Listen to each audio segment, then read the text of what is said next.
Ba't ngayon ka lang? Kaninang umaga pa ako naghihintay sa'yo dito.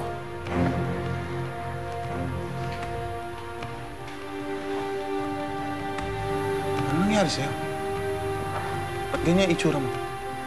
Minalas ako pa eh. Nasunog. Kaya nagpahinga muna ako. Patay na si Kathy. May kinalaman ka ba doon? Wala, Papa. Bakit ko naman pag-aaksayin yung babae niya? Tsaka isa pa, nagpapalakas nga ako. Ngayon ko nga lang nakuha itong lakas ko. Ngayon magaling ka na. Pwede ka na ulit magtrabaho. Papa, kakauwi ko lang ha. Eh, hindi mo man lang kinamusta ko. Tapos bubombayin mo na ako ng trabaho. Ano gusto mong gawin ko?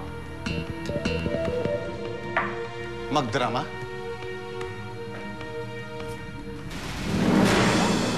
Tao na ulit si Berhel? Oo, tao na siya. Pero paano yan? Wala na kayong superhero. Bakit siya ginawa yun? Hindi bang tao gusto magkaroon ng kapangyarihan? Samantalang si Berhel, iniwan niya.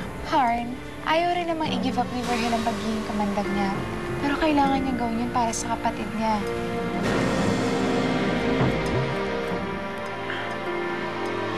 Alam mo, Papa, mukha ka lang tao eh. Pero masahol pa sa halimaw yung panloob mo. Huwag mo akong pagsasalitaan ng ganyan, Lucero. Sa mundo natin, paglalamya-lamya ka, kakainin ka ng buo ng kalaban mo. Sa tingin mo, bakit hindi ka matalo ni Kamandag? Dahil lumalaban ka. Kaya sige, subukan mo maging mahina. Kundi sa kangkungan ka damputin. Itong tanda mo, Lucero. Mga patay lang ang nagpapahinga. Kaya hanggang humihinga ka, hindi ka titigil magtrabaho sa akin.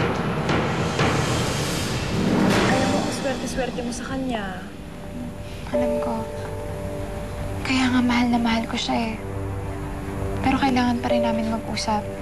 Meron kaming kailangan linawin. Hindi pa kasi sigurado kung kami na ba talaga eh. Bakit? Ano problema? Basta kailangan namin pag-usapan yung tungkol sa aming dalawa. Papa, paano kung ayoko na? Nagiging matigas na naman ba ulo mo? Hindi ka na naman nakikinig sa akin. Ama mo ko. Kaya alam ko kung ano ang dapat mong gawin. Ama lang kita sa pangalan. Pero ni minsan, hindi mo ako minahal. Inalagaan o niyakap na parang anak. Naaalala mo lang ako kapag may kailangan ka sa akin. Kaya ang pagkakaalam ko pa, ang pagkakakilala kong ama ay wala. Kaya sa sitwasyon nating ito, wala akong naging ama. At may ganyan ka. Kailan ka pa nagkaroon ng mga ahas? Wala ka nang pakialam doon. Ayun ka. Ikaw pala nagpapapatay kay Jenny. Ikaw pala nagpapahinga. Wala ka na talagang pinatawad. Kung kaisa-isang taong minahal kang papapatay pa, hindi mo man lang naisip na baka masaktan ako dahil mahal ka. Kaya gusto ko siyang mamatay. Dahil nagiging sagabal siya sa'yo. Totoo yan. Hindi siya sagabal sa akin. Siya nga nagpaligaya sa akin, Papa eh. Sa sandaling panahon na pinawaniwala ko siya na ako si Berhel, nakaramdam ako ng ligaya, Papa. Bakit, Papa? Ayaw mo ba ako maging maligaya, ha? Ano ba ang tingin mo sa akin? Gamit. Gamit na. Hindi marunong magmahal na walang pakiramdam. Kahit halimaw, may pakiramdam ako at marunong ako magmahal. Ngayon, ipapakita ko sa'yo ang halimaw na ginawa mo. Ako siyang papatay sa'yo. Wag, Lucero! Wag!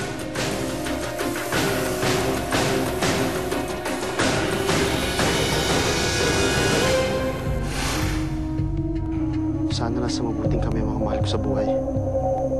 Kamusta kaya si Lily at Jenny? Alam ko na. Alam ko na kung sino talaga ang mahal ko. Alam ko na kung sino ang babaeng mamahalin ko habang buhay. Ano po nangyayari? Akala ko kinuha ng mga ampo. Lumutog sila dito sa bayan namin. Walang awa silang pumapatay. Tao na si Kuya Virgil? Oo. Kumuha siya ng bulaklak sa ambugraw. Yun ang nakatulong para mawala ang pagiging kamandag niya. Kinuha niya yun para sa'yo. Hindi ko makakalimutan tong sakripisyo na ginawa niya para sa akin. Pupunta tayo sa loob. Tutulungan natin ito. At doon wawakasan natin ang pagmamalupit nilang ito.